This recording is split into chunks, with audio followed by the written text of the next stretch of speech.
Happy Tuesday to you all out here in Junkie Nation.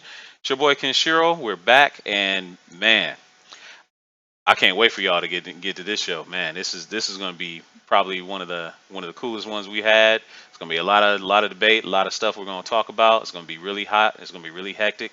Uh, First things first, I'm going to introduce the crew. Uh, we got Krusty over there on the right. Pardon me, I'm a little mad at her, but yeah, Howdy ho. how you doing, Krusty? Yeah, get her off the screen. GQ, we got GQ checking in. Hello, ladies and gentlemen. All right. We got the mighty Josh joining us today. How you doing, Josh? What's up, guys? Glad to be here. All right. And Miao Yin is joining us today. Hello. The big Kahuna is lurking around somewhere. He'll be around, and so will Megashawn. He'll be around. He's dealing with being a mighty dad. So we'll get his input in a little while. So look forward to that. First, some business. Obviously, Kahuna GQ and myself, Rush. Welcome to the show, Rush. Good evening. We saw Batman vs Superman last night. That's what the show is primarily going to be about. We'll Hey, don't forget about Josh. No, I didn't. I already introduced Josh. You missed that part. No, I said he went to see it as well. Oh yeah, That Josh went to is see. Excuse me. Yes, I'm sorry. Josh went to see it as well. He went to see it with another buddy of ours, Eric. He's going to be on tomorrow with us, and he'll give us his thoughts about Batman vs Superman then. But we have differing opinions. It's going to be a really good show. But let's get some stuff out of the way.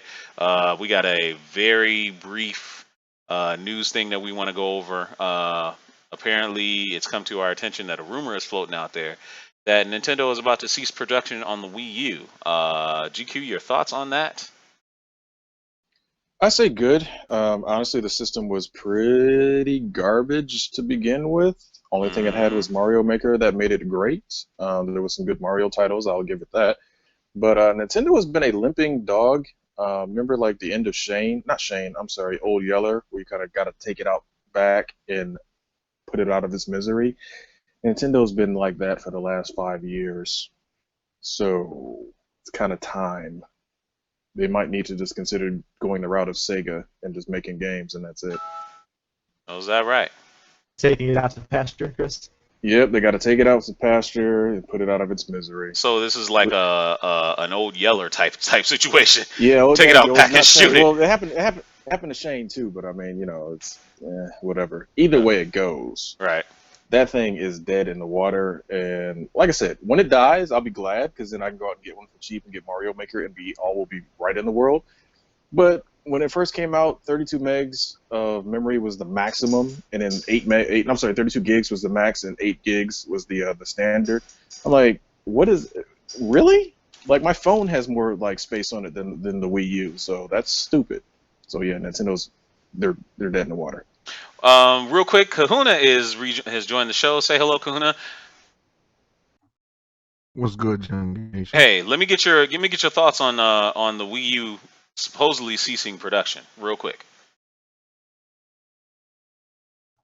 Um, I don't care. Ain't gonna miss Nintendo. I mean, it's Nintendo, man. So you're not gonna miss them. Not really, because I don't play games or nothing like that. Not really. I mean, aren't they supposed to be coming out with something else though? Yeah, there's that. I don't even remember what it is. NX or something Yeah, like yeah, that? the NX or something like that. Okay. Krusty, who I'm still mad at. What do you think about Nintendo? Yes. What do you think about Nintendo kind of getting out of the world, ending production on the Wii U? Did you buy one, by the way? No, so I can't really defend it, but it kind of makes me sad. I wish I could buy one, Uh-huh. but there's nothing really on it that I want to play except the one that came out with Legend of Zelda, but it was Dynasty Warriors. I'm not Hmm. gonna buy it for one game. Yeah. What was it? Hyrule, Pretty Hyrule, sad. I can't really defend it though. Hyrule Hyrule War. Legends. Yeah, Hyrule Warriors. There it was, and having Linkle and Mhm. being able to play as Link as a female. Yeah, that's not a really big deal. Real quick, Mhm. Rush X Machina. Nintendogs versus Seaman. Anyone? we're all it's a good mature idea. adults, so we don't really, What? you could really, yeah, the C-Man. Anyway, moving right along. Miao No, Yin. Seaman was a game. Oh, it was. You, Right. you are such a non-game historian. Seaman No, was it's a no, it's game. not that. I'm not thinking of the whole game aspect. Never mind. We'll move on. Well, then get your mind out of the gutter, there, sir. Okay. Miao Yin. What about you? Oh, it should have died a while ago, in my opinion. I'm just not interested at all. All I right, played it in GameStop and I was bored, so what else? Josh. What do you think? I mean, it's Nintendo. I think that they got a long history. It's kind of sad that the system went away so fast. But I pretty much agree with Chris. I mean, the thing is, it's time to take it out to pasture and put it down. Like a limping horse after a race. No, I mean, and I love Nintendo. I've owned every Nintendo system, and as like a day one purchase since the original Nintendo NES, except for the Wii U. The And that Wii U should was tell you it? That should that tell should you. tell you everything you need to know, because it wasn't a step up enough from the Wii. I was modding the Wii, emulating some ROMs and some various emulators. So it was my one and all like retro gaming machine. I Ladies loved and the gentlemen, we have a lawbreaker in our midst. He's modding his software and downloading emulated games. Call the cops. No, we won't call the cops. No, but no, it's definitely a sad day for people. Well, I don't even call it a sad day. It's like Nintendo's been on this downward spiral since Right. the midlife of the Wii. So I mean, and who knows what this NX is gonna do? Whether this NX is gonna be, you know, any good, or if it's gonna be bad, Here's what the or NX is what? going to be. The What's NX is that? going to be the original specs to what the PlayStation 4 was going to be when they first conceptualized it. Not what the PlayStation 4 is now. It's going to be a underpowered half generation system. It's not even going to be the next step up. Nintendo has always been doing this for the past 4 generations of gaming. They Mhm. always come out with a system that's quote unquote fun, but it's massively underpowered, or it just has a cartridge based platform, or it has a wonky controller that nobody wants to program for. Nintendo is I love the innovation, I love the nostalgia of them being fun.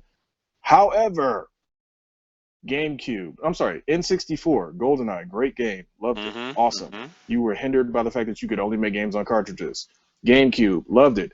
Oh, you're hindered by the fact that you got discs that are the size of a $50, maybe a little bit more. They can't pack any information on it. Okay, Wii, ooh, awesome. Everybody loves it. Wave my hands around and I do stuff. Mhm. You cannot make any good games with a wave your hand around and do stuff control scheme. Most major developers aren't going to sit there and try to make a whole different version of, like, oh, I don't know, Call of Duty, Battlefield, and all the other Mhm. major games that sell for the system that you have to wave your hands around to try to get stuff done. Wii U, big huge tablet.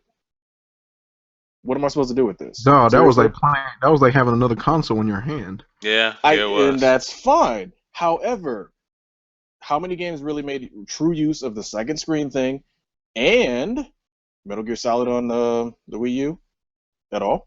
Anybody? Nope. Nope. Well, I think Crickets. the whole Wii U thing happened because, I think Nintendo was losing to this whole, mobile phone games for their kids. People used to buy Nintendo stuff for their kids, and now everybody has a cell phone. And I think that's why they tried to bring the whole tablet thing in with the Wii U. But obviously that didn't work because and everybody I already has phones and tablets. Why would you need to buy and exactly. the other system? Exactly. Yeah. And not only that, you also have the problem of you can't buy another one of those if something happens to that one. No, they don't sell them anywhere at all. Can't even get one from Nintendo. And two, nobody wants to program for that except Nintendo. So that's annoying. And it's bad. Bad for Mhm. business.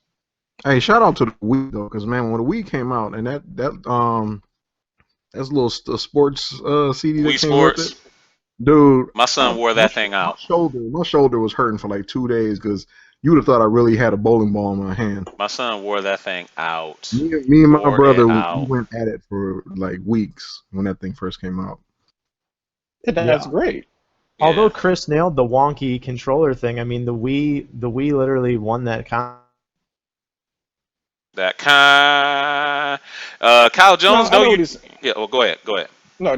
What's the chat saying? console generation. Well, the chat was saying I'm greeting Kyle Jones. He's joining us from Facebook. I met him earlier today. No, you did not miss the BVS talk. It's coming, and it's coming pretty soon. Do look forward to that. That's going to be really cool. So anyway, please finish your thought and let's move on to other things. I think it I was was, Josh. Yeah. yeah, I was just saying that Chris is definitely right in terms of the wonky controller, but the Wii won the sales, they won the console generation versus PS3 and Xbox 360. It sold more units than both of them. And I I'll mean, definitely, like I said, I concede that. That's definitely true. 100 million we Yeah. sold, but how many great games did they really have? 'Cause No, you you're, guys you're right love there to as say well. it's about the games. Oh, I agree You with got you. No, I agree you with got maybe 10 great Wii games, 10 tops. you. Right. Yeah, I remember Out everybody of having a Wii but never using it. It was that just thing like is a new a thing, innovative, but nobody ever played it except for sports. I think the paperweight. one Well, success of the Yeah, the Wii sports was that was it brought the casual gamer in. yeah, we've already kind of had that discussion about casuals and elites, whatever. So, well, anyway, let's move on. Real quick, briefly, very briefly, before we move on to the main event of the evening. Where's your Michael Buffer when you need him?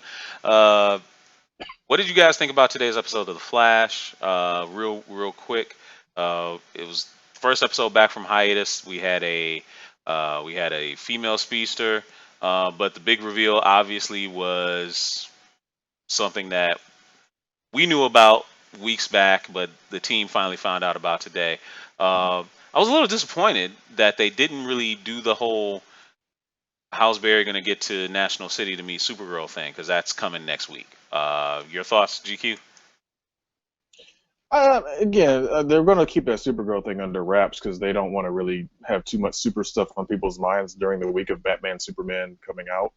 So they want to just kind of leave it on the Superman and not so much the Supergirl. They want to probably push as many teasers of Batman Superman as they can on all of these DC shows. The episode itself was pretty decent. The female speedster was cool. Only problem is it was a one shot. Like, girl's done. So I mean, There is no coming back from what happened to her. Yeah, right. There's Right. no You coming kinda back. can't- There's Right. no You coming kind of back. can't do anything else with it. I mean, so it was almost like this is a filler episode. The only thing about it was the reveal of Mr. Blue Lightning. That was it. I Yeah. hate how she was so good at being a speedster already. Yeah. Like, you were outdoing Barry. Yeah. Where have we That seen was- that before? Really? Yeah. Where have we seen that before? Every tough. every episode, Yeah. pretty much. I like the end part though, where it was like you already knew he was gonna lose his shit because, like, dude, he's been betrayed yet again. Again. Yeah, but yeah. Yeah. I don't know. Again, it goes back to the whole. I love the DC shows. They're cool. They're a treat that they're bringing in all of these different characters. But since Nolan's Dark Knight, most of the DC TV shows have taken the formula of the hero and his support crew, and that's kind of annoying. So yeah, Okay. there is that. So how stoked? I mean, I know you don't really watch Supergirl. I mean, well, you do kind of, but you kind of prefer Gotham. Are you gonna tune in to Supergirl when the Flash is on there, GQ? Heck yeah! One thing I care about for most of these things is the crossover episodes. Okay. Did you guys talk about Supergirl yesterday? No, they did not. No, they did not. Well, again, I saw it. It was. I like that they're bringing, because I liked her, the second assistant. She's attractive, so I can watch her on TV, and that's fun. But I like the reveal of who she's going to become. I thought that was pretty cool. Yeah. Yeah, I knew that's who she was gonna be. Okay. It was just like Yeah. I'm just wondering how that happened. Yeah. And, like, did she know that? I think it was a shock to her. Yeah, that's what it looked like. Yeah. I'm just wondering how the hell did that happen? Well, Hey Josh, being a Superman fan like I am and like Kahuna is, uh, are you are you looking forward to this episode? I mean, do you watch Supergirl? You think it's doing a good job, and are you like really looking forward to this payoff that they're gonna have next week? Yeah, I'm still not completely caught up on Supergirl. Since the last time I think me and you talked about it in maybe in chat. Mm-hmm. I've caught up a few episodes. When we had you on podcast, we talked about it, I think a little bit. Mm-hmm. The season's definitely developed. I mean, it wasn't as promising at first. Yeah, I'm super excited for the crossover, though. I mean, we get to see the race, right? The Yeah. classic Superman Yeah. versus Flash race, only it's Yeah. Supergirl. I love the Flash, so I really like the crossovers, and frankly, I love the fact that they kind of give this idea. They've done it a lot more in the last season between say Arrow and the Flash, where they Mm-hmm. have a couple little minor characters cross over. So it's just making the universe larger, the television universe larger. It's good for all of the shows because it really makes you want to watch all of them. It's good for Warner Brothers or CW, and it's good for what network is it? NBC? CBS, sir. CBS. I'm sorry, CBS. So yeah, I'm really excited about it. Okay. Oh, that's good. So we have that to look forward to. Unfortunately, um, we didn't watch. We didn't really watch Marvel's Agents of Shield tonight. We got a little too hyped getting prepped for this show for the main event, which actually is about to start right now. So first of all, before I get into the main thing, obviously the up in the top right corner, you'll see that Batman versus Superman. The countdown is obviously over. Our next Culture Junkies event is going to be Hardcore Henry. Hardcore Henry comes out next month, April 8th, 16 days from now. Follow us on Facebook or find us on Facebook. You'll see the event right there in our event calendar. If you're in the Metro Detroit area, we encourage you to come out and join us. In fact, actually, we're doing the Batman vs Superman viewing event tonight. I mean, not tonight, on Friday. And there may or may not be a few tickets left, but if there are, we would love to see you come out and join us and come and meet us in person. All right, guys. So moving on to the main event of the evening, which is our feelings, reactions from Batman versus Superman. There's going to be here's what we're going to do. It's going to be a spoiler-free zone. We're not going to talk about anything that's going to ruin the movie experience for you. It'll be strictly our opinions on the actors, on the story, on the overall feel that we left the theater with. Um, I'm going to ask the guys a series of questions. Each of them will get their chance to answer them. While you're out there in the chat, we will answer any question that you have, as long as it's not spoilerific. If it's spoilerific, we're not going to touch it. But if it's not if it is not spoilerific, then we're good. I'll go ahead and ask it. So with that said, first of all, we're going to start with Josh, and my question to Josh is going to be: does this film address your issues with Man of Steel? All right. So first things first, I didn't have as many issues with Man of Steel as some of you guys did. We talked a little bit before we got into the episode proper. I'd love to have a separate debate about that, and we could have that another time. But You feel as like you far can't as say it? It's like too much to talk about.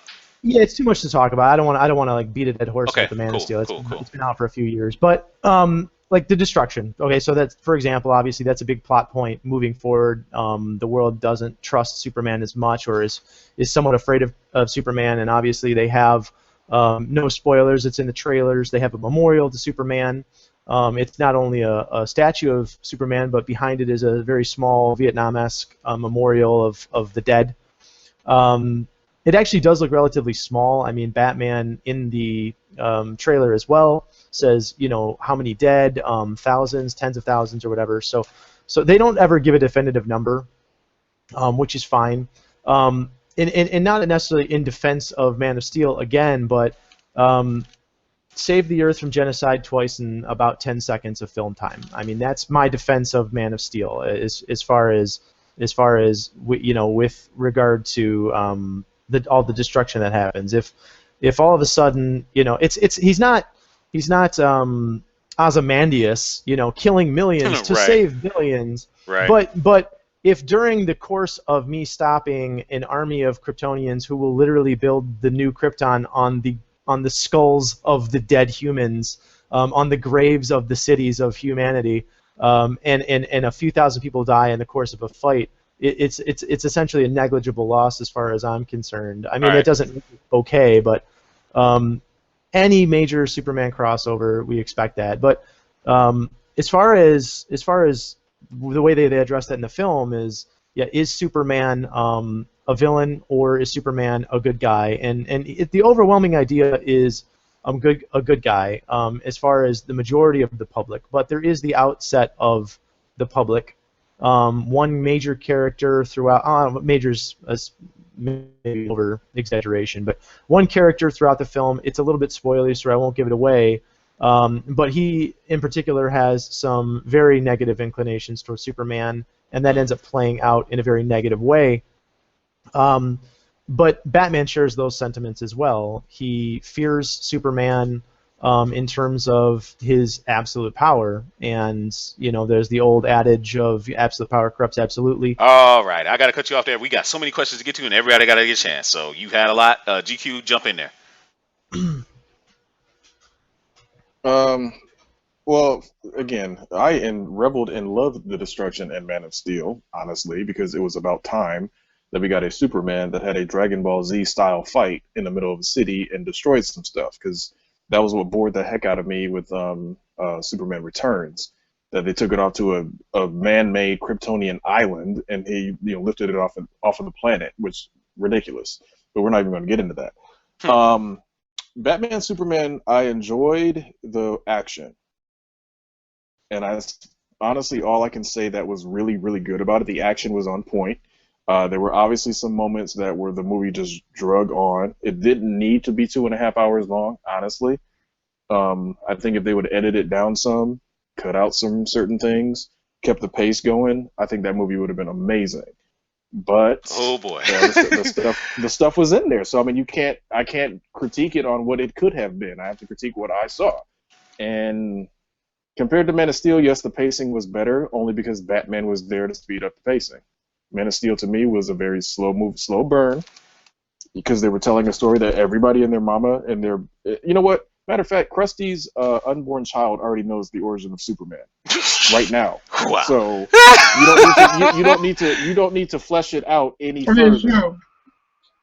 You don't. You can tell that origin in the intro during the credits. You're done. I don't need an expanded version of how Superman became Superman. You know who was know. You know what was the best film that did that? The best film that I've ever seen do that kind of thing with the origin thing was The Incredible Hulk. When they did that was the perfect thing. They pulled off this.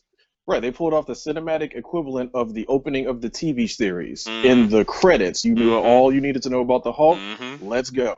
Yeah, so that's true. For them to do an entire Man of Steel reboot, yes, I know they wanted to remove themselves from the crappy Bryan Singer Superman Returns. I get that, but you don't need this long, drawn-out explanation of who Superman is. And then you go into this one. I don't need another introduction of who Batman is. I know his story. I don't need it. Right. All right, Kahuna, jump in there. What does this film address your issues with Man of Steel? I didn't really have any issues with Man of Steel. I liked it. I mean, well, my one issue was it did drag along. It was kind of slow. And Batman vs Superman, to me, I kind of agree with GQ. Like, with what if it wasn't for Batman, it was to me it was Man of Steel 2 with Batman in it. Okay. Because when you weren't watching Batman, it was pretty much Man of Steel. It was kind of slow for me, like a slow burn, like GQ said. But it was definitely better than Man of Steel to me, and I enjoyed it. Like he said, the action was on point. I love the action. All right, great. Okay, now we're gonna move on to the next question, and Josh will come back to you now. The second question I have: Hold on, let me cut you off real quick. Okay. You got two lovely ladies sitting there. They haven't got a chance to do anything. Do That, they have any questions? okay. All right. Do you guys have any questions related to what has been said so far, or would you rather go ahead? Just go ahead. Let me know what you think. I'm watching it on Thursday, so I'm just gonna wait and just not ruin it for myself. Okay. And Miaoyin? I think you're gonna get to my question. If not, I'll ask it at the end. Right All now, right. you guys are still in the origin of the story. Okay. All right. Let's move forward. Josh, you're up to bat. How did you feel about Superman's part in this movie? I mean, it was well acted. I was going to touch on it with regard to Man of Steel, and it answers this question as well, which is I think that slow plotting and even mythological status of Superman, I think it's intentional. Mm-hmm. They do a very Snyder-esque little snippet montage of the Man of Steel, showing him being Superman straight from the comics. He's I mean, it's the most non-spoilery part of the film that I could maybe mention, which is they show him pulling a gigantic oil tanker through ice Right. with a giant chain. It's like something out of an Alex Ross comic. Yeah. I liked seeing those images, and it showed that he's doing more than just saving cats out of trees. But you know, the way that they touched on, I thought it was very interesting the way that they touched on some of the political side of what someone like a Superman would do, and it's the whole idea of, and they've touched on it in the comics as well, is, you know, could a Superman be unilaterally good? If he's constantly doing quote unquote good things, it's like, what does it mean if he all of a sudden just, you know, dropped into the middle of Syria? They don't necessarily ask that question, but, you know, what happens if he drops in the middle of Syria and, you know, overthrows Assad and you know, frees the people? It's one of those very questionable things where, but the best way that they dealt with it, and I thought it was the most realistic and dramatic, and I think it's really where the DC films shine over some of the others, is that it had Clark asking the legitimate and real question of, you know, what is my purpose now that I've become Superman? What is my purpose now that I've revealed this? Is, you know, is what I'm doing worth it? Is what I'm doing does what I'm doing have value? And I thought that was an interesting dramatic turn. You know, there's one scene where you see him sitting there and he hears a report about what he did earlier that day, and it's kind of like, It's man, been you know, twisted. Yeah. yeah, it's been twisted, and he's kind of like, you know, he's literally sitting there. It's like you got a guy who's in his 30s, literally sitting there going, you know, he's not coming home from work and going, man, I really thought I put in a good day, but the boss still doesn't like me. No, he's Right. going, I just saved a bus load of people, and half the world thinks I'm potentially evil. I mean, that's, you know, they kind of put some legitimate weight on the shoulders of the Man of Steel, and I thought that added some gravitas to the character. But I liked his portrayal in this movie. I thought it was a little too stern for Superman. The only thing that I'll agree with about some of the negativity about Man of Steel is that I would have liked to see a little bit more of that joyful humanity, the idea that Superman isn't corrupted by his power, he's absolved by it. You know, he's super good as well. It's not just that he wants to be a good guy, it's that he is a good guy because it's in his nature. Well said. And joining the show finally, now that he's taken off that super dad hat, is Mr. Megashawn. Welcome, sir. We're going to go ahead and say hello. We're going to rewind. We are going to rewind a little bit. Did you have any issues with Man of Steel, and did this film address it? Well, I don't want to beat a dead horse because this same horse has been taken up the pasture twice by Mr. L and GQ. From the outside looking in, I think the action was on par. I do feel there was too much. Like, I want to see grand. I want to see the spectacle. I want to see epicness. I don't want to see Eisenberg and Amy Adams. Like, I want Affleck. I want Cavill. You know, this has been something that we've been waiting for years, and then to finally have it. You know, like, you know, we can do the lovey-dovey stuff later on, but I think from a non-source material person, they're pretty much going to enjoy the movie. The action was there. I do think that it did drag along at times, and I do feel that the that Eisenberg and Save it, Lois. save it. Let's not do that yet. Oh, Let's not do well, that no, yet. no, no. I'm not going to their Okay. portrayal. I'm just Okay. saying that's what, just the movie. Okay. But I enjoyed and not even because I'm a Batman fan, but I was finally able to see the Batman that I know. Okay. And we're gonna get to that. Good. But did this film address any of your issues with Man of Steel? Just Man of Steel in general. Did this film address any of your issues, or was this kind of more of the same thing for you? Well, I really didn't. My only issue with Man of Steel was the whole Hope Man situation. Other than that, I didn't really have any issues with the movie because, again, I'm not a Superman guy, but the whole Hope Man and just minute stuff that isn't worth. All right. Well, then that kind of leads into the second part, the second question that we're currently on. How did you feel about Superman's part in this movie? The way it was written, how it was portrayed, and all that. But based on his workout regimen, him gaining the weight. It always comes back to that. Well, I mean, because aesthetically, I need for you to be the part. You have to make me believe, who you are, or who you're portraying. I think he is definitely Superman. When I look at him, I don't see any other of his roles. I look at Henry Cavill as Superman, and I think from a performance standpoint, everyone did well. Granted, I think some people were miscast, but not some people, one person. We'll get to that. I think he's most definitely Superman, and he has the size. And a friend of mine, actually, I have a Superman story for you, but I have to tell it to you when we have time in regards to Henry Cavill. Okay, I'm looking forward to hearing that. GQ, how did you feel about Superman's part in this movie as it was written and portrayed? As it was written, I will definitely give Josh credit for bringing up that it brought a lot of gravitas to the weight and the gravity of, like he said, wow, I just saved all these people, but dang, these idiot humans hate me. Right. It's kind of that feel. I can agree with that. My problem is, I was sitting there in the theater like, I understand that this is Batman versus Superman. I understand where this movie originally started as a Man of Steel sequel. I sat there, feeling myself like, dang, can we get through this Superman part so we can get back to something, interesting or action-packed or whatever? And it's not even so much a slant or knock on Superman or even Cavill's performance, because, again, he's probably the best Superman that we've had, period. Christopher Reeve included. Really? So it's like they're not giving him enough to do enough. Mm-hmm. If you guys can follow that, it's one of those things where it's like Superman for me. When I was a kid, I liked Superman. I thought he was cool until I found Batman, because Batman just was more interesting in the sense that he doesn't have all these powers, but he still gets things done. But again, not even the whole Batman versus Superman thing.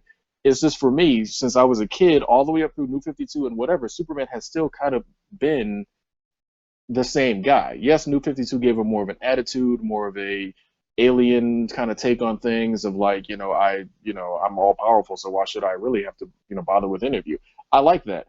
But it's just still, he's the Boy Scout. Regardless of how you slice it, he comes back to being the Boy Scout character. Mm-hmm. And this film, yeah, he was struggling with, I'm doing so much good, but nobody likes me. I kind of can't really get behind characters like that anymore. I'm not 5 anymore. You got to give me a little bit more depth. You got to give me a little bit more something. And Cavill, great Superman, look-wise, performance. Superman as written in this particular film was kind of outside of the little bit of emotional depth, as far as how he was feeling about how humanity was treating him. Right. Was still kind of flat and didn't really gain much from being in Man of Steel, the original Man of Steel. It was almost like he's almost that same guy, even though this is supposed to be like 2 years later or whatever. Exactly.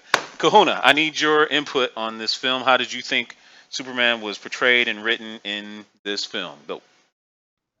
Well, like everybody said, Henry Cavill is probably the best Superman. As far as this film goes, it goes back to Man of Steel. It's every time you get to his Superman's part, it just always turns somber. Mm-hmm. Just like how in Man of Steel, it was a lot of his scenes were just somber stuff. I mean, I did like Josh said, I do like the part where you saw the heavy burden he had. You saw him going through stuff, but you always see that from him. You saw that from him in Man of Steel. Now you're seeing him in this. You know, it got exciting when you saw Batman because he was doing all kind of stuff. And like GQ said, I need more. I'm a Superman fan, you know, since I was a kid, but he needs more depth. He needs to be just written better. I mean, even from And Batman's nodding his head in agreement on your screen there. he needs to be written more depth. I mean, even when it comes to marketing, one of the reasons why Batman is so popular, you can market him better. Mm-hmm. He has all these, you know, he has these gadgets, these cars, and you can make so many toys from him. Superman, they're making up toys. You guys ever seen our, you know, our culture junkie video that Philip 2.0 posted? Exactly. The toys that they gave Superman a sword and a utility belt. But he really doesn't have anything else, though, man. He really doesn't. Yeah, but they're literally making up stuff to try to make Superman exciting. They just need to, they need to beef up the writing a little bit more, and you know, make him, you know. But you know, I'm still a Superman fan, but I'm on both. I'm Superman and Batman, but geez, man. Real quick, just jump in there on that marketing thing, man. Remember back in the day, the superpowers toys, Clark Kent had a car, and you're just sitting there, even as a kid, like, why does Clark Kent need a car? This is stupid. It was the same thing with the Spidey-mobile thing. Yeah, right. You're sitting there like, no. I mean, like, you know, you as a kid, you want to convince your parents to buy you everything with your favorite character. As a kid, when that came out, I'm just sitting there like, Superman doesn't need a car. He flies. Yes. Right. It's like, that's so dumb. I don't want it. And if a kid doesn't want a toy, there's a problem. Yep, that is a problem. Yeah, because like with the toys, with, you know, just real quick, with the toys with like as far as Batman, you can make so many toys for him because he has to have a spacesuit, he has to have a suit for the underwater, this and that. You don't have to give shit to Superman because he can do everything. He can go on the water, he can go in space, no suit, you know, he can do all that crap. Okay. So it's like, yeah, the marketing is just, man. All right. Well, let's move on to some of the meat, some of the stuff that like is really you can get your teeth into. And one of the biggest things that people wanted to know is, how did Ben Affleck do as Batman? So, GQ, how did Ben Affleck do as Batman? You know what? Every now and again, it usually happens once a millennia or so. I might be like a little bit off on my opinion, just a little. I hated Affleck from the beginning that he got announced, but I will give the devil his due. The man did a decent job as Batman. Just decent? He did well. Yeah, he did decent because again. And I don't want to steal Megatron's thunder, but not all of that was Affleck. And if you would have had Scott Adkins would have did all of that. Indeed. So there are things that happen, and I don't want to spoil nothing, except you guys did see that in the trailer, so I'll give you that. That scene was awesome, but good God, it would have been so much better if you had Scott Adkins doing that. And truth be told, they probably did have Scott Adkins doing it, they just didn't say nothing. But that would have been perfect if you'd had an actual martial artist in that scene. Love the scene, not going to take nothing away from it. It was awesome. But, And also, he was playing the Batman that is easier to play because he's already the jaded, mad, damn, I've been doing this for so freaking long, this is annoying Batman. Which, yes, we've never seen before, but who can't really play a grumpy old superhero? Exactly. And I'm going to ask this to all of you, so you guys all bear this in mind. Did Ben Affleck carry off the duality as Bruce Wayne and Batman better than anybody that we've seen before? Yes or no? I'm going to say yes, but it's easy because I am Batman and I carry it off all the time and you guys never notice. So it's not that difficult. No, again, I'm not going to say it's an easy thing because acting is not easy. Obviously, it's a craft. It's something that takes time to learn. Either you got it or you don't. So his Batman and his Bruce Wayne, because I think that's always been the thing with the older, like as he got older, he almost was like, damn it, I don't even care if people know me as Bruce or the Bat. It's almost like they're so close together. Earlier in his career, he tried to keep them completely separate. Like Michael Keaton was perfect at that. Michael Keaton was this somewhat quirky, eccentric, weird billionaire dude, and Batman was Batman. So it's like, as he gets older, it seems like those two come closer together, and he's like, you know what, I don't even care about the mask no more as far as the Bruce Wayne persona. I'm just gruff and cynical, and boom, and there you go. So Affleck had the chance to play that, which had never been done before, true enough, but it's not that really, it's not that hard. It's almost like you go from me, like the cynic that I am, to, okay, now you got a costume on me, and I'm going to beat people up. I'm still that same cynic. and it's not really much of a stretch for me to play one or the other. Okay. Josh, what did you think of Ben Affleck as Batman? I thought he was the best live-action Batman we've ever seen. Okay. I mean, I will say that. I mean, I got to give Christian Bale his props. I'd say more specifically in Begins and The Dark Knight. As far as his fighting and whatnot, where you kind of believe that the guy could drop into a group of 6 people and beat the crap out of them, but he definitely didn't do it with the panache that Ben Affleck's Batman did. I thought that duality. Chris makes a really good point there, and that duality isn't as significant because he's just. Yeah, he's right. The closer that he, becomes, the closer that Bruce Wayne and Batman become as he grows older and more cynical, I definitely think that there's some legitimacy. But at the same time, I think that we saw Batman was, I thought, one of the most interesting scenes, and it's not very spoilery at all, but Batman asks Alfred, he says, "I need the suit." And Alfred says, "You don't think you can do this as Bruce Wayne?"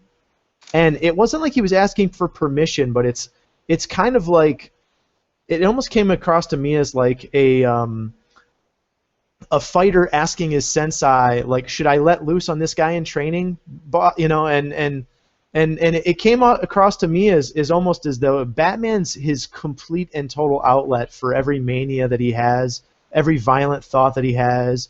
All of his anger, all of his rage, all of his fighting, and then Bruce Wayne is kind of, he's trying to, have his smart analytical side, and I thought it was a decent job in the duality, but I thought he did amazing in the role. He's definitely going to shut down anyone who is really hating on the choice. He acted it extraordinarily well, and for Ben Affleck, that it was surprising. Yeah. All right. Well, real quick, I'm going to jump in real fast. We are going to change this up. We're going to do a more rapid fire and get a little more passion in here. So I'm not going to ask you all one by one. You're all going to answer. But first, Andre in the chat has got a retort for Mr. GQ. He says, "Didn't GQ argue that anyone could act on an episode of Game not too long ago?" Your response? I did say that anyone can act, and that's definitely, I still hold to that. I'm saying I respect acting as a craft and that it does take time. It's not, an easy thing to do. However, anyone can still do it. That's almost as saying, like, okay, well, you got a guy and a girl. Well, anyone can give birth. That's not true. It's scientifically impossible for a guy to just go in there without any enhancements and give birth. But if you say, okay, well, anybody can climb that rope. Anybody can climb the rope. It can happen. So acting to me is a skill more so than it is a true talent. It's something that anybody, if they put the dedication and time into, can do. Yeah. But not every guy can go out there and find a way to have a baby on his own, because that's not possible at all. Okay, back to the questions, and we're going to make it more rapid fire. I'm going to ask you each one by one, yes or no. Did this person do that? And then we'll get into a little bit of the mixing. Kahuna, did Ben Affleck do a good job as Batman? Yes or no? Yes. Okay. Megashawn, did he do a good job as Batman? Yes. Best Batman you've ever seen on film? Everyone. One at a time. Yeah, yes. Absolutely for me. Yeah. Okay. All right, good. We can move on. Here's the other one that people really wanted to know about. And we'll go ahead and hit that in a second. Did Miss Gal Gadot do Wonder Woman justice? Josh, yes or no? Absolutely, no question. GQ? No, and I reserve the right to explain why later. Okay, we'll get back to that. Megashawn, yes or no? Same thing as GQ. Oh, wow. I need to explain later. Kahuna, yes or no? I'm gonna say yes. I was surprised. It sounds a little bit of hesitation in there. You say yes, but there's a little hesitation in that. Is it true? Well, just like the last two, there's some explanation behind it, but it was better than what I thought. Okay. She did better than what I thought. Okay. All right. fair enough. Megashawn and GQ, what did you not like about Gal Gadot? Well, from judging her in her, as some people might call her, anorexic state, I think she definitely was more fuller in the face and looked dynamically beautiful as Diana Prince or Princess, whatever. Yeah. She was beautiful, but you could tell because they only really shot her from like the midsection up, so you never really got to see her legs as as a civilian, and then even as Wonder Woman, the one time you did see him, hey, I don't know if that was somebody in the CG department making that magic work. GQ, jump in there. Well, if it pleases the court, I'm going to introduce exhibits D and D. There is no way. I like it. Okay. There's no way. Oh no, what happened? There's no amount of push-up, Wonder Bra, tissue, anything that could have helped her out. And in those dresses, it became painfully obvious. Now, I'm not saying the woman needs to go out and get a boob job, any type of under the knife, but she could have put some prosthetics on or something. Because goodness, that I have never seen a dress look more flat and just painful, just trying to cling on to something. Okay. And there was nothing to cling on to. Okay. But from her fighting, she was awesome. That was about to bring that up. But the look, still, no. No. And here's the thing. The second she got the job, she should have been told and put on a regimen of fried chicken and greens. 5,000 calories a day. And 5,000 squats every day too. Yeah. And then that would have helped her out. I'm sure Megashawn would agree. Yeah, he probably would. Kahuna, you agree with that? Some of that assessment that she needed to fill it out a little bit more still. But you were overall happy with her portrayal. I mean, like she had kind of like this sexy accent going on. I just thought that she carried the part pretty well. You agree? Yeah, I mean, I agree, and she looked better than what I thought she was gonna look like. Because everybody remembers her in Fast and the Furious. She was a toothpick. Yep. And when you see her as Wonder Woman, her thighs are noticeably thicker. Yeah. Yeah. Her arms are a little bit bigger, also, and I mean, even when you look back, even one of the famous Wonder Woman, Linda Carter. Oh. She was not a big woman at all. Oh. She had skinny arms. She had bigger boobs. Yeah, she did. She had bigger boobs. I'll give her that. But as far as her arms and her legs, they were pretty much the same as gals. But like I said, she had bigger boobs. All right. Then the next thing I'm going to ask of everybody, and this is the other, kind of elephant in the room. Lex Luthor, the greatest criminal mind of our time. The torches. Yeah, the greatest criminal mind of our time. Anyway. Did you mean Mr. Luthor? Yeah, that guy. Yeah, yes, Otis. I meant Mr. Luthor. Yes or no? Eisenberg as Lex Luthor? Good? Bad? What? We talked about it in the pre-show. I thought he was a great amalgamation of the various forms of Lex Luthor. He could have been a little bit more perfect. I thought it was an unusual casting. I think Eisenberg did a good job with what he had. The portrayal could have been a little bit more stern and fierce, and it would have brought, like when he got really serious, he came across as frightening. The manicness, it made him seem weak. I don't want to see that from my Lex Luthor, but I thought that the character was well done and well portrayed. All right, Megashawn, I know you got a very strong opinion about that. Let's hear it. To the first question, no bueno. But I agree for the most part with what Josh said. I never felt him as scary at all. He just felt like just like a little boy with just like a spoiled, petulant child. That's what he reminded me of. That he just didn't get his way. But I cannot blame him for the casting. So I think he did good with what he was asked for, which was be Jesse Eisenberg. I thought had he been the Riddler, it would have been perfect. But as Lex Luthor, he was weak. I got to bust in there because Christopher Benson in the chat is throwing massive shade at Jesse Eisenberg. He just threw multiple birds, maybe about 4 or 5 rows of birds at Jesse Eisenberg in the chat, and he also had this to say about the movie in general. David S. Goyer should be executed. He Yeah, single-handedly yeah, he single-handedly yeah, he single-handedly destroyed the Blade franchise with that third movie. Disney yeah. Studios learn from from his previous films. He's a hack, and Zack Snyder should be sucker punched for this film. Love that, love that sucker punched for this film. And I might kill Jesse Eisenberg myself. Well, I agree with all that, but you can't blame Yeah. Jesse Eisenberg didn't do bad. He did what he does. Okay. Well. So them casting him for that, that's not his fault. Hey, Okay. you got to go in there, do the best you can, collect the check. Well, then he also says, I just hope that when he wakes, Chris Benson says, I hope when I wake in the morning, I'm able to read that Lex Luthor's role has been recast and that Amy Adams has been kidnapped by Somali pirates.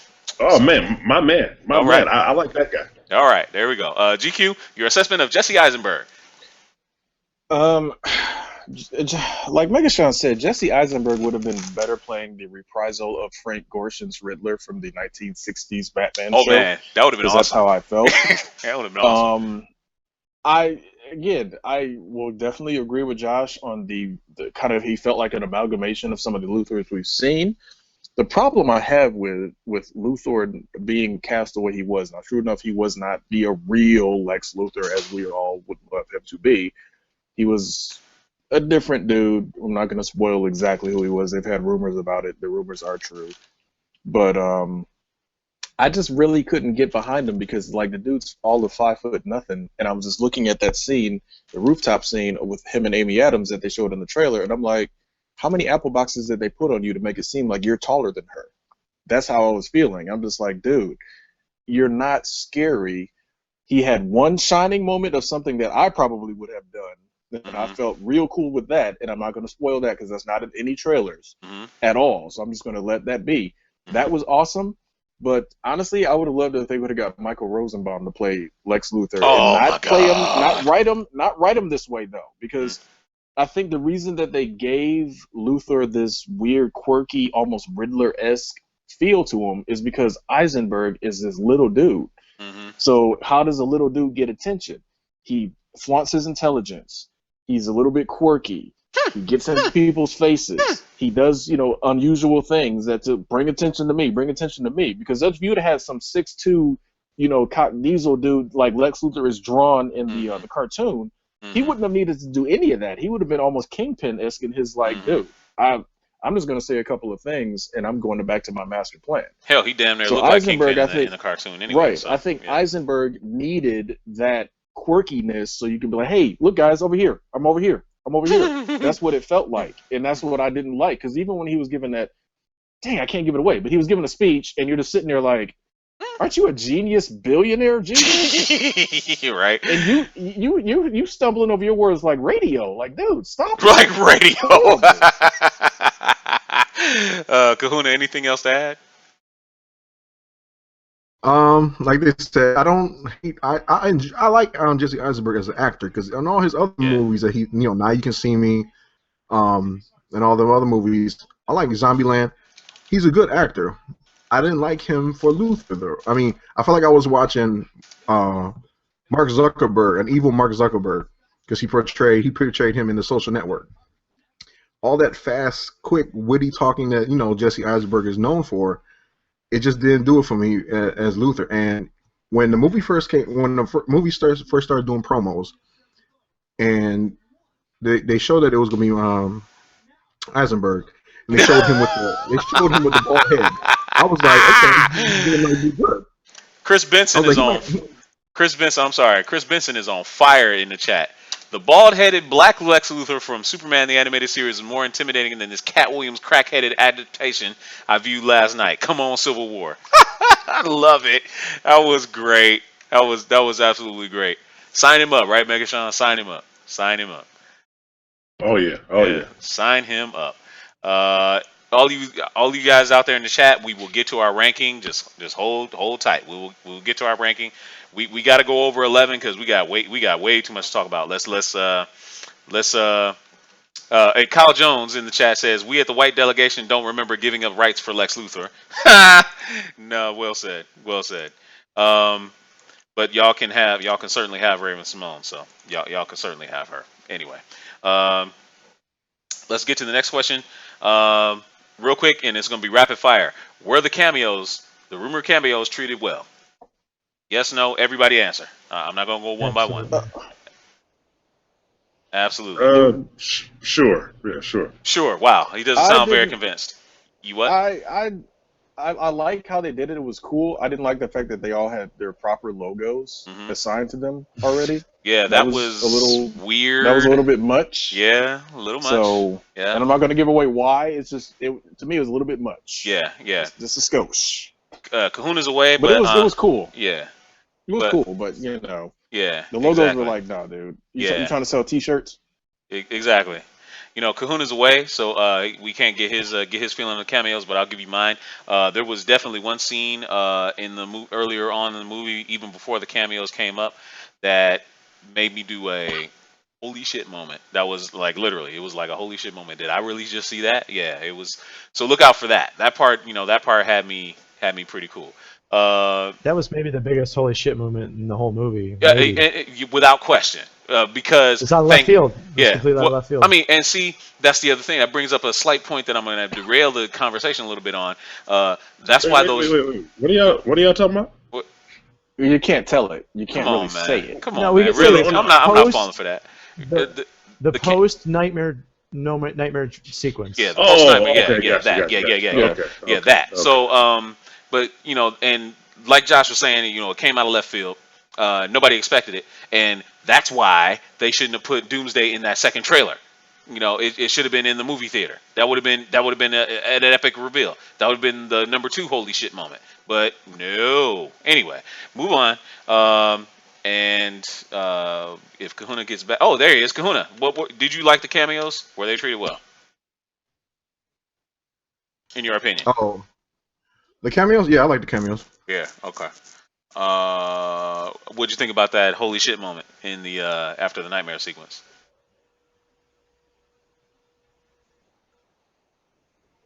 You remember which one I'm talking about? Oh, come on. Oh, I liked it. I enjoyed that part. It was a little bit out of place, but. Oh, really? You felt like it was out of place? It was a little out of place, but I liked when it happened. I thought it was pretty cool. Yeah. Here's my real quick take on that, and I don't, like I said, I'm not going to say what it is, but DC's, Warner, whatever you want to call them's tone of their films thus far, not including Green Lantern, because they almost like they wrote that one off like that wouldn't even happen, has been gritty realism, and Superman is our first branching off into stuff as aliens and whatnot. They went like 100% Marvel Studios comic book with this one, and it's like, hold on, guys. What happened to this gritty realism and blah blah blah? And then all of a sudden, here's this, and we're hey, guess what? We're a comic book company, and we get our stuff from comic books, and the source material is comic books. That's what it felt like to me, and I was kind of like, they broke their own code. They kind of they broke their own code. Chris, I mean, it's I liked it, but I will say that it's the one thing that broke from the kind of heightened realism that you expected from the film. Katya's mom, welcome to the show. We hope that you will subscribe and you will follow us along. Katya's mom says Warner Brothers couldn't handle Harry Potter. I have no faith that this will be done properly. Josh, as you were seemingly the most enthusiastic about this film, do you want to give her a little bit of a reassurance here? Do you feel like this was done properly enough that she can kind of allay her fears? Well, first thing, I'll fight you about Harry Potter, and secondly, I thought it was done well. I mean, like I said, pardon, Josh, he kind of gets stuck in the Matrix sometimes. So just give him a second. I'm sorry about that. What I was saying was that I think that without getting into spoilery territory, it's hard to get nitpicky, but I think that a lot of it was done very, very well. Being nitpicky, there are little things that bug me. We could talk about the character of Batman, the actions of Batman. We could even talk about the actions of Superman. we can talk about little bits of the plot that we didn't like. We could talk about the character developments, but Yeah, overall, we'll get to that later. I think it was really well done. We'll overall, get to that I think later. it was really well done. We'll get to that later. Okay, so let's move on to something that is very highly subjective to everyone in this chat, and this one we kind of almost have to go one by one. What was your biggest disappointment in this movie, GQ? My biggest disappointment, honestly, is, and again, it's the fact that everybody loves to say, "Oh, well, you saw the trailer, but there's so much that you didn't see that the trailers didn't, weren't in the trailers." And I was sitting there in the theater, like, outside of the one moment that we were just discussing, there wasn't too much that was unpredictable in that film. I'm just sitting back, like, you kind of showed me everything. And since I'm a long-term pop culture comic book reading fan, show us enough. I'm going we'll piece it together. Right, I'm going to extrapolate all the other. I'm going to fill in the blanks. Oh, he blocked Superman's punch. Oh, well, we know why. And we know kind of know how. There. Yeah. Right. Yeah. It's like there's not much mystery there, so you're not fooling anyone that knows the lore. So there was, like I said, one or maybe two cool things that I couldn't have thought of from the trailers, but everybody's saying, "Oh, there's so much that wasn't in the trailers." They're lying to you. Exactly. Megashawn, what was your biggest disappointment? I'm sorry about that. I'm muted. My biggest disappointment was this car thief. That was my biggest disappointment. The car thief. I like the way you said that. Yes. Just how he stole how he got the vehicle, and then what happened once inside. It just kind of I was like, all right, I'm done. Okay. That was it. And then just the lovey-dovey. One thing I hate is cliche stuff. No matter what the movie is, you've got some world-level event going on. You got to have the substance there. You gotta have the substance there. No, you don't. Yeah, you do. You don't. Yeah, some human element is necessary. No, most people. You know what? Well, then that bathtub scene, that was all I needed. I don't need to see it. That was it, huh? Okay, all right. And no, that is not a spoiler. The bathtub thing was in the trailer, so we know it's there. Chris Benson is throwing major shade still at this film. The cameo sucked, he says. It's equivalent to Oscorp having a secret laboratory with all the technology to comprise the Sinister Six just conveniently tucked away while being teased in the Amazing Spider-Man. God, I just want to punch somebody. I like this guy. Yeah, I like this guy. Yeah, I like that guy. Stick around, buddy. Stick around. You've been in the show before, and we definitely appreciate having you. Kahuna, what was your biggest disappointment in the movie? Go ahead. No, go ahead, GQ. No, hit up Kahuna, because you got to get the ladies involved somehow, some way. That's kind of messed up. It's looking all cute. I know, right? Even musty, crusty elbow over there. Anyway, Kahuna, what's your biggest disappointment in this film? Like Megashawn said, the lovey-dovey stuff. You guys, really? Lois Lane. Lois Lane? Co-signed. Co-signed. Eisenberg. Not going to co-sign on that. Those are two. There were elements of the cameos. I have to agree with Chris Benson there. There's elements of the cameo that I liked, but then there's other parts of it when you really look at it, it's like, how the hell, blah blah blah. Yeah, you just love this. You love Momoa's part. I know that, right? Yeah. You know I'm gonna be biased on that. Yeah, I know you are, bro. That's family. What was cool is that the thing that he does when they show him is that's pretty cool. Yeah, it's pretty dope. It is pretty dope. Josh, maybe this might be hard. Well, no, you said you got some nitpicky stuff. Okay, what's your biggest disappointment? What's your biggest disappointment? So I can't give away one of my biggest disappointments without getting spoilery, but I will say certain aspects of the Batman character made me question. It was a little bit more Frank Miller than I like my Batman to be. Okay.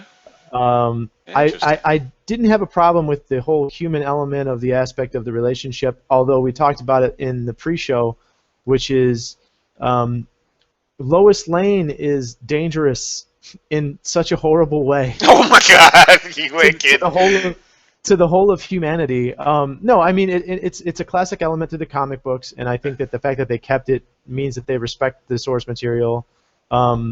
You know, what happens when Lex Luthor snatches up Lois Lane for the 42nd time? You know, Right. she's a detriment to the rest of humanity.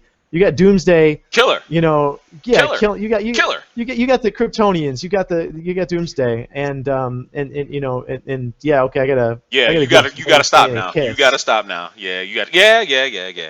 Respect. You gotta stop now. Source material. Respect to the source material. Okay, No, I'm saying, Datakuji's in the chat. respect? Datakuji's in the chat, and this is something that the ladies can, you know, the ladies and Krusty, Lady and Krusty, I should say. I love you, girl. You know I'm mad at you, but man, I'm telling you. Anyway, he says that these guys sound like a bunch of haters. Do you agree with that assessment? Datakuji says they sound like a bunch of haters. Do you agree with that assessment? No, because I hate Lois Lane. Okay.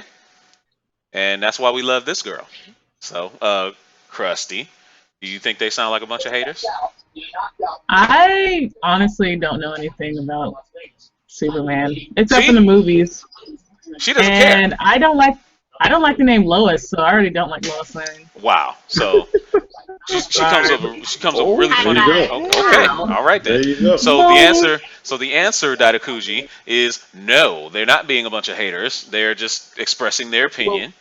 You know, in a way. Go ahead. Real quick. I think, especially, you know, even though last week we had did the show in regards to the gamer girls, I think the world doesn't give women enough credit as far as where they are mentally. Mm-hmm. Like, okay, if a lady likes enjoying The Notebook, she wants to enjoy The Notebook while watching The Notebook. Mm-hmm. She doesn't want to see the Notebook while Watching Superman. there's a world ender, right? While there's a world ender running around. For example, my wife, I'm 99.9% sure, once the lovey-dovey comes in, she's done. You know, she's always about, hey, kill the girl, do what you got to do. But anytime some woman gets in the way, she literally gets up and walks away because she's done. Because nobody wants to see that. Now, again, if it's The Notebook, sure, because you're expecting that. But that will always be the reason why Batman will be better. Is because Batman, whether it's kids, whether it's women, Batman keeps moving. Keeps it pushing. He's always alone, too. Meanwhile, oh, hey, 40 million people are dying. Wait a minute. Hey, It's just, you know what? Get this dude out of here. Kaya's mom, we like you. We hope you subscribe. We want you to stick around because you bring the truth. You can be a fan of DC and still critique it. Thank you very much. We're not haters because we love this stuff because we're critiquing it. It's because we care. That's why we critique it. It's because we care. I do care. Yeah. Here's my other part of Lois, since I need to jump on that real quick. She's hiding some type of metahuman abilities that we don't know about. Some kind of luck gene or something like that? I don't know, because from Man of Steel, she apparently can run faster than the Flash, because she got from the station to Union Station to meet up with Clark, and like, you know. To follow up your point, Kyle Jones says. I'm like, no. Kyle Jones says Never. She's a reporter. Have her sneaking into somewhere, playing it smart like a poor man's Catwoman. I mean, Not no, bad. but it's like, but at the same time, it's like, okay, and I'm not going to spoil it, but we saw how devastating that last fight was. We all did. We all saw it, and it's Kaya's just like, mom. good God. All right. Like, wow, there's a Okay, lot I of have a stuff going question. on. Yes, Go ahead. Krusty. There was one old Superman movie, and it was like either save a town from getting destroyed by a breaking dam or save Lois Lane. That was Superman the movie. That was the first one. That was Superman the That was movie. the first Yeah, so he saved the dam, Lois Lane dies, he got crazy, ran around the world, made time go back. Mhm. And then he saved all Lois this kind. Lane, and then everybody died. No, here's the So, problem. No. like, who would That- choose no, no, a woman? real quick. It's funky temporal logic. Funky No, temporal logic. it's not even the funky temporal logic. That's not how that movie was written to end. That movie was that ending isn't even the original ending for that film. Okay, never So mind. we'll explain that one to you like at another time. But Okay. real quick to finish what I was saying. So we all saw how much devastation was going on. Mm-hmm. How is Lois surviving all of this? Because Exactly. there was some stuff going on that's like You Yeah, weren't far enough away yeah, where you survived and you can do what you did. So yeah. Lois Lane in this particular She instance, shouldn't have been there. little too unrealistic for She's me. yeah, I yeah. mean, like Wait, completely, look. like These mm. guys were giving me Megashawn, especially when we were out at dinner last night, was giving me hell for defending Lois Lane. I said, man, they finally treated Lois like she ain't stupid, man. She figured out his identity in a smart way. Well, of course, he went and gave me crap about her climbing a glacier in basically a regular coat and stuff like that, and all that stuff. So, but in this movie, I can't do it anymore. I can't get her out of here. I get her No, out of here. I can't. I get her out of here. she was terrible in the first one. Oh, She, they made a mistake right from the beginning. Like, ugh. hmm. Well, okay. At least I'm not sexist saying the guy killer. So at least I'm covered. At least I'm covered in that respect. Uh, never. Daidakuji said he never liked Lois Lane in the movies. Didn't mind her in the cartoon. The cartoon Lois Lane. She was okay. She was good in my book. No, She the was good. cartoon Lois Lane had the benefit of Dana Delaney's voice, so Okay. she Yeah. sounded Okay. appealing. All right. You're All just right. sitting there like that Lois sounded kind of cute. Yeah. But That was she like also that was gotta about know all you how could to really stay get. the hell out of the way. No. Yeah, that was the other See, thing. here's the other thing. Yeah. The other thing with that being Dana Delaney's voice and her being Andrea from Mask of the Phantasm, there might have been something going on in her favor in that way too. So there's that. Andrea in Mask of the Phantasm was pretty sweet. So anyway, um, Yeah. yeah. So So are we gonna get to the rating? Because I have to go pretty soon. Because we are. We are here. Gotham needs me. Gotham needs you. Okay, Batman. We got two things left, and this should pretty much cover everybody's expectations and stuff like that. Uh, it's the big whopper of the question. Josh, we will start with you because you are a resident kind of DC homie.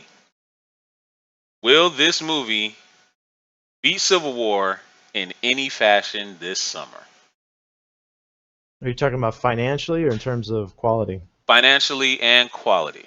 All of it. Will it beat Civil War this Financially, summer? I think it has a possibility. Although Civil War is basically Avengers 2.5, so Hmm.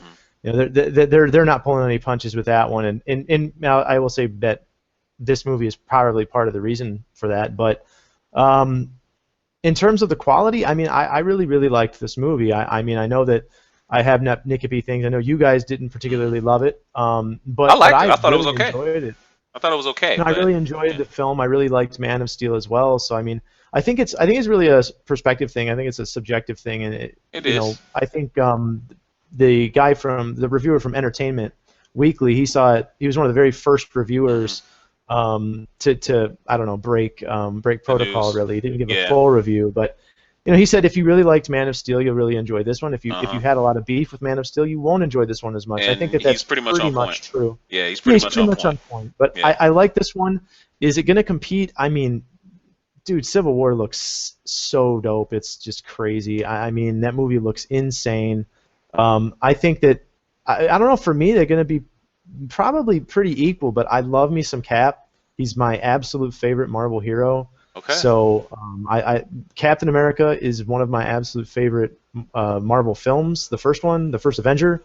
I absolutely loved Winter Soldier. I think that's their best. It will be their best trilogy. Hands down, it will be their best trilogy. Big No doubt. dog. So, Speaking of jumping back on Lois Lane real quick, Big dog. Welcome to the show. We hope you subscribed and hope you keep following. Lois Lane just needs some Django in her life. Have Lois Fishburne's character lay it down, and she'll be sneaking in and out of buildings the way y'all are asking to in the next movie. Oh my goodness.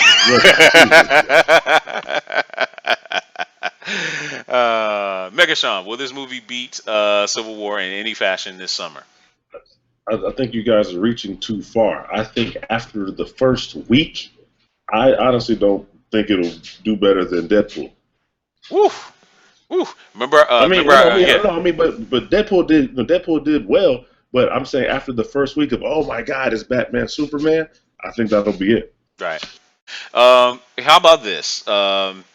We had a mutual friend who finally joined us last night for the screening, and he said, and this was just his words. Don't This was his words, not ours.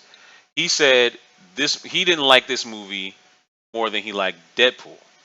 He liked Deadpool more than he liked this movie. He said he enjoyed. And he said Ant-Man too. Yeah, I was just getting that. He said he enjoyed Ant-Man more than he liked this movie. And this guy is a DC fan, supposedly. So take that for what you will. Take that for what you will. Shout out to Lawson. Shout out to Lawson. Shout out to Lawson, man. We wish you were here, man. Kahuna, will this movie beat Civil War in any fashion this summer? Be firm and resolute. Go ahead. Quality wise, no. Financially, I don't think so, because like Megashawn said, it's gonna be a first time view opening weekend for people. Once they see it, there's gonna be a lot of people that's not gonna go back and see it again. Okay. Civil War, people are gonna go back and see it 1, 2, 3 times. Okay. All right. Just repeat like, viewings. Yeah. Yeah, and then like our friend Lawson said, when I left out of Deadpool, I was excited, man. I was like, I couldn't wait to go see this again. Batman vs Superman, I'm not too excited to go see it again. I'm still going to go see it again, but I'm not as excited. Obviously. And touching on that a little bit before we get to GQ's assessment, and then we'll bring the ladies in here and they can ask whatever they wanted to watch or whatever they wanted to ask. The reviews for Batman vs Superman are coming out. On Rotten Tomatoes, it's averaging 5.4 or 39% rotten in the rating system. Out of 42 reviews, actually, let me refresh it.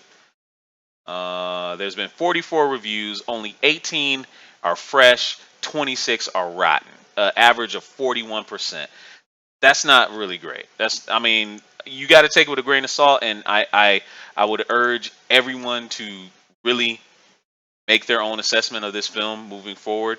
We're giving you our honest opinions, but really you should form your own. You should go see this. You should support DC in their efforts to make a solid DC movie universe, because we really want to see it, and we want to see it done right. We just feel that this one really wasn't it. GQ, will this movie beat Civil War in any fashion this summer? All right. Well, they're talking about projections of 350 million for the opening weekend. Now that's globally. That's not domestic. So let's bring that into perspective. They're also saying Fandango has just hit some kind of insane record with pre-sales on this movie.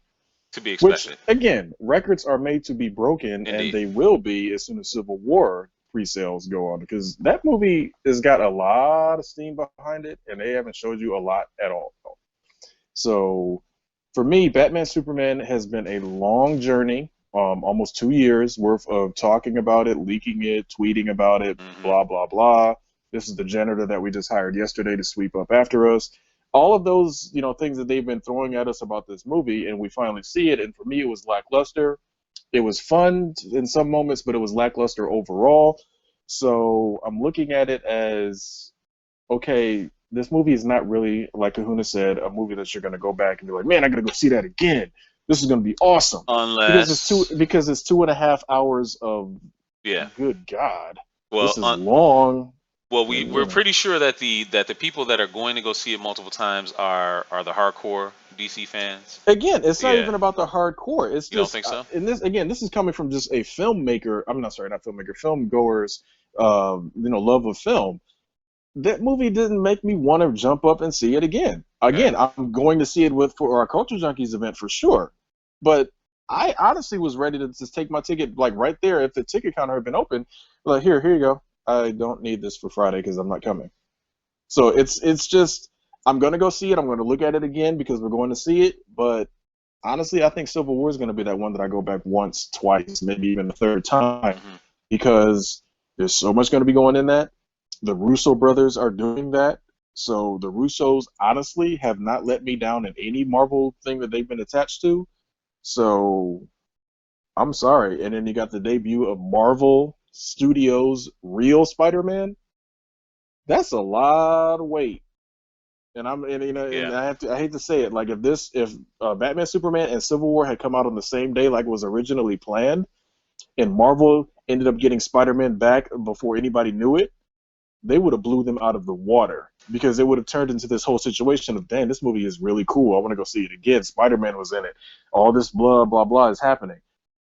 I'm sorry, DC showed way too much before I got in the theater, and I'm just sitting there like, I'm waiting for this moment. I'm waiting for that moment. Okay, and this is for everyone. I'm going to ask this question, and we'll get the ladies in here.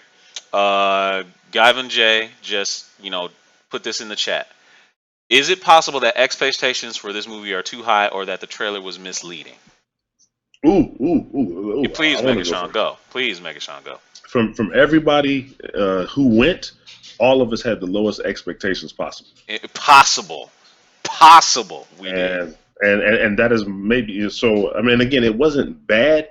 Just there were some things that like why would you do that? But none of us had high expectations. We all went in there with the lowest, and I wasn't disappointed. But then again, I wasn't excited. I wasn't proven wrong either. Exactly. Josh, you got an answer for that?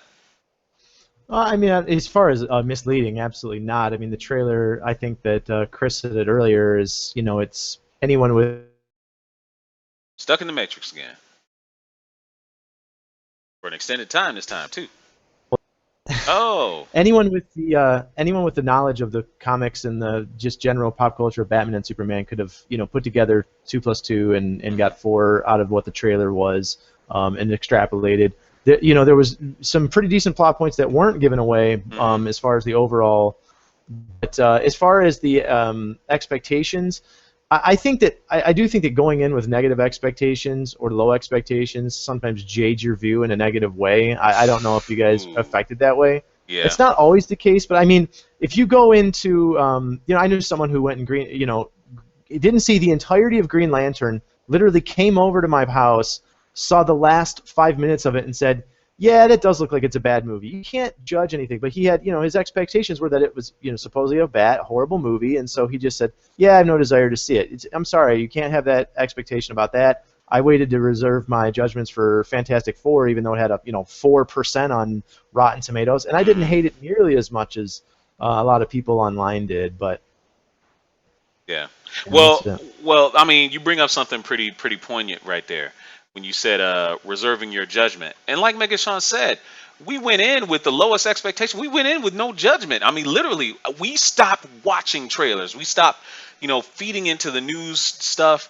We went in straight, and I mean, literally, I sat and I analyzed that movie. Like, I had candy in my coat pocket, didn't even touch it. I was sitting there just like this, watching the movie, just absorbing everything in this movie. And I came away with the feeling that while it was okay, and while I liked it better than Man of Steel, it still wasn't like when you hear the DC fans that are just like saying, oh my God, this is going to be the greatest thing ever because it's Batman vs. Superman, it's going to be this, it's going to be that. It didn't meet that. I'm sorry. It just didn't. It was like GQ was saying the day of the movie after we got off. GQ, I won't put words in your mouth, so go ahead and say what you were saying about the film, how it should have been. What are you saying? What I You're said saying after the movie? Yeah, you said after the movie. After the movie, you said it should have been better. You're gonna have to refresh my memory. Yeah, well, remember you said better, for what we were expecting, it should have been better than what it was.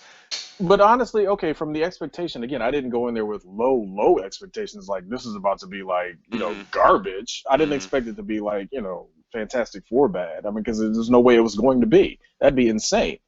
But I didn't go in there with like, okay, for example, Marvel, unfortunately, whether people like it or not, has a reputation for quality. Because whether people want to say that the movies are good or they nitpick the villains or whatever, Marvel movies have a standard that they follow. It's that's why they're making so much money hand over fist. Even as painfully bad as Iron Man 3 kind of was, it still was $1 billion+ movie because people accept the standard that Marvel has set as our movies follow this basic formula.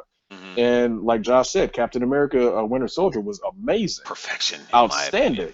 Man, so it's like, so it's like with Man of Steel, it's like Snyder also has a reputation, and Snyder's an up and down dude.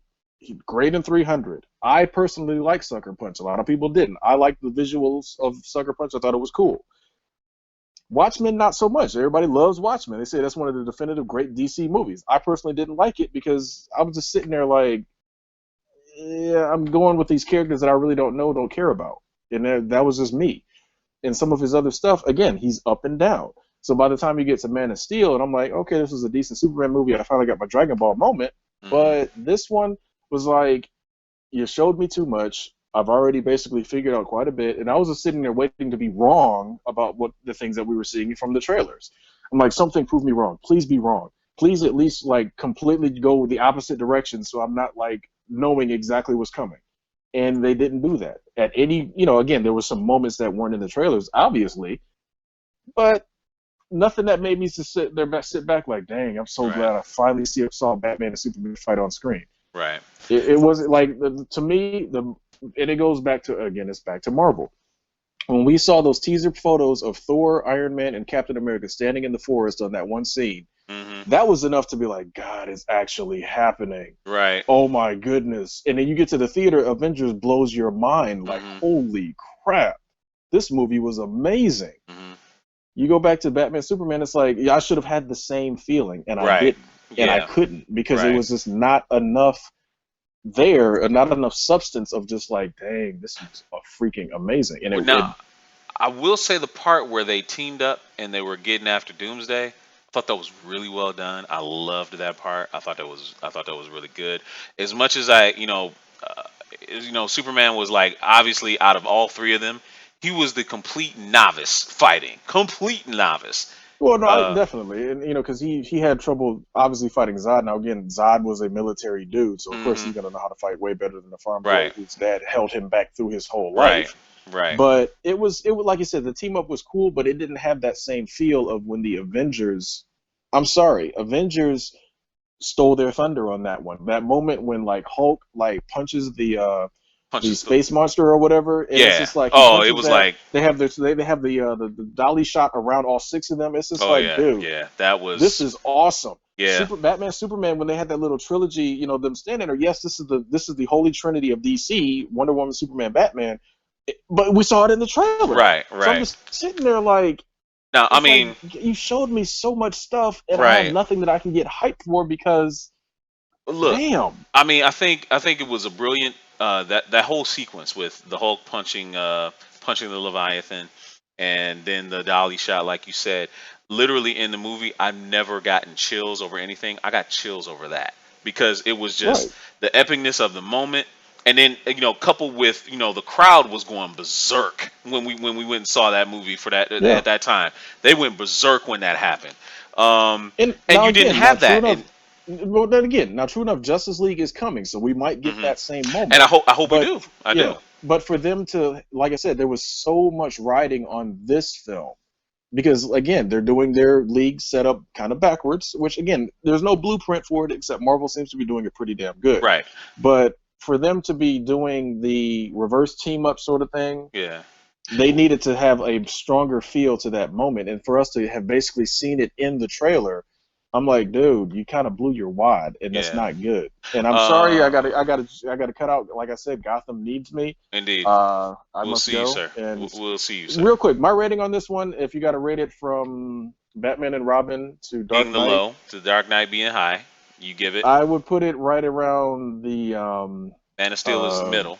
Man of Steel is the middle. I'd put it right around Man of Steel. Right honestly. Around. I hate to sound like not above. Okay, so above average would be 89 Batman. Was it on 89 par with Batman that? was right below Dark Knight for me because it was that dark grittiness, and Michael Keaton knocked it out the park. Right. But is it on the level? Is it on the level with 89 Batman? No. This is on par. Like I said, this is on par as far as like the feeling. Now, true enough, yes, I was younger in '89, obviously, but I still look back at that film and look at some of the newer Batmans and still compare them. I obviously have gotten older. Yeah. But Man of Steel, this one was right at Man of Steel level for me because Man of Steel was like kind of, it's good. It's I'm finally glad that I finally got to see a cool Superman fight, but it wasn't everything I needed it to be. And this one is kind of falling into that same problem. It wasn't everything I needed it to be for for something of this magnitude, this team up, this build up, this, we're finally getting our two biggest heroes together. So on that note, like I said, Gotham needs me. I must go. Everyone have a good night. All right, you too, sir. Josh, a question I wanted to ask you, as Megatron is there, but was there like a lot of applause during during that moment when you saw the Trinities like standing together? Oh yeah, definitely. I mean, when Wonder Woman, her actual debut is not what we've seen in the trailer. You see her do something Oh else, which yeah, is equally which was awesome. yes, I'll grant you Yeah, that. Yes, it was. Yes, it people was. lost their minds over that, and then people lost their minds when they finally saw that, that money shot of the Trinity, that one frame. I also am going to have to jet because Metropolis needs me. But I'll say this. I'll wrap up with this final thought is. I like the film a lot more than you guys did. I mean, although I take the good with the bad, I would In the Matrix. Give me your rating before you lose it, Neo. honestly, I was saying I'd give it a 9. I mean, I really liked it. I thought it 9 out of 10. improved on things that I liked in the Man of Steel, and I thought that it was well crafted. It's one of the best It's one of the best made comic book movies I've seen in terms of the quality of all parts of it.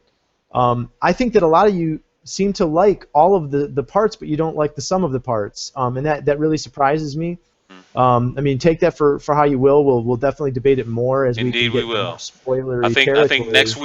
next week's episode of Game is going to be now that we can take the gloves off. Right. We'll debate whether did it meet your expectations or not, and why didn't it? Why didn't it meet your expectations? My final statement is yeah, I'd say 9 out of 10. It improved on that. I think going forward, it's going to open up the DCEU to new expectations and new possibilities. That ending really opened it up for things that we never expected we see in this gritty, realistic universe that they've created with Man of Steel. All right, boys. All right. So I'm off because my lowest. Your Lois Lane is calling you. Go. Godspeed, Clark Kent. See you later. Kahuna.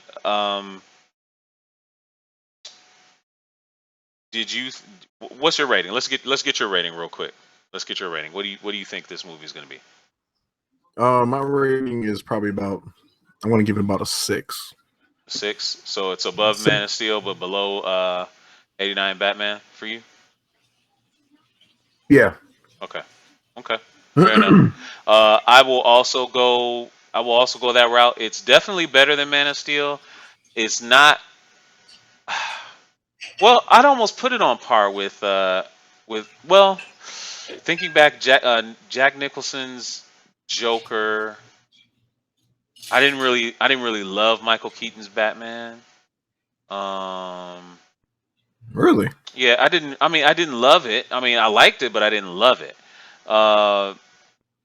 So I guess I'll sum it up as thus, Junkie Nation. With me, I will say for me, I like the movie. I'm not like the DC fanboys. I gave my honest assessment earlier on Facebook. Some of you read it, some of you haven't. But my honest assessment is I like the movie for the most part, but I didn't love the movie. There was a lot of stuff after I left that theater was just gnawing on me. Just like, I don't know if I can, really. And would I go see it multiple times? I mean, I have to, but would I? Probably not. Probably not. This is not a multiple viewing movie. I mean, it's like once is enough. I don't have to go see it again. Here's my assessment for that. Yeah, for go ahead.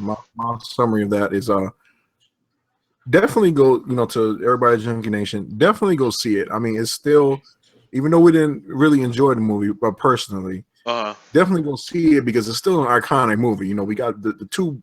We got the Trinity finally on the big screen.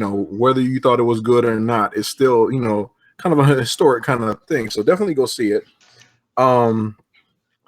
The ladies, you're gonna love when Wonder Woman shows up in her regalia, and she holds it down. Her music, yeah, and her music hits. Yeah, her music is great. Just gave me chills because it was a sweet debut when she showed up in her outfit. Yeah, it was good. Yeah, well, like I said before, we're going to our our event. If it wasn't for the event, I probably wouldn't see it again. I mean, when it comes out on Blu-ray, I'm definitely going to go buy it. I mean, I have to have that in the collection, and I'll probably I'll watch it again then. But after our event, I don't see myself. It was not like Deadpool when I saw it like 3 times. Okay, well, Star Wars where I saw it 3 times. I think there was I forget. There was something I was gonna bring up. I forget what it is. Anyway, we're gonna get ready to wrap it up. But Megashawn, give it your rating real quick. I'll go 5 or 6. I don't have any issues with Josh's 9 because it makes sense to me. Like I think it had the potential was there for it to be a 10, but it's just some things that I just was kind of like and that's more of a writer thing. But as far as how it looked fantastic as most of Snyder's films do. So anybody who gives it a 9, I don't really have an issue with it. But I'd go 5 or 6, better than Man of Steel. And just because of the times, I guess better than Michael 89 Keaton's Batman. Yeah. Okay. Miao Yin, I'm gonna get you in real quick. Miao Yin, I'm gonna get you in real quick and get your opinion. You didn't get to see this film yet, but based on all the stuff that you've heard and maybe even read a little bit, is this a day one film for you? And are you still looking forward to it? I'm looking forward to it still. I haven't, like, a lot of the things that were said were things that I was worried about and thinking that was going to happen anyway, like with the Lois Lane, because I had problems with, certain things in Man of Steel, and I'm pretty sure it fell over into this movie. So I'm kind of anticipating that anyway. I haven't looked at a lot of the trailers, like I said last week. The so much stuff that they have put out about the movie kind of ruins it if you watch all of that and then go in the movie and expect something new. So I'm still looking forward to the movie. I'm gonna go see it. The original heroes are in the movie, Yeah, so yeah, I'm I gonna love go that. see it. Love And that shirt. yeah, so we're gonna roll with it like that. And yeah, I think you guys did a great explanation of your points. Thank you. Yeah, Thank you. despite of what anybody says, I think everybody should go see a day one or at least opening. Definitely. Most Because when it comes down to it, at the end of the day, it's still movies and Batman all that versus stuff, Superman. it's all subjective. Yeah, it is. I like some movies that people think are complete shit. Everybody has their guilty pleasures. Everybody. So we're gonna wrap it up. We're gonna say goodnight now. We thank you for indulging us. As long as we had a lot to talk about. We had a lot to get out. We hope that you enjoyed the show. Tomorrow is going to be Comic Book Day. We're going to talk about the best Batman Superman story arcs. That'll be day 3 leading up to Batman vs Superman. I'm going to have Josh on with me. I'm going to have our mutual friend Eric Joseph on with me, and a few others that know comic books. So until tomorrow, we'll see you then. Hasta mañana. Hasta la pasta. Good night.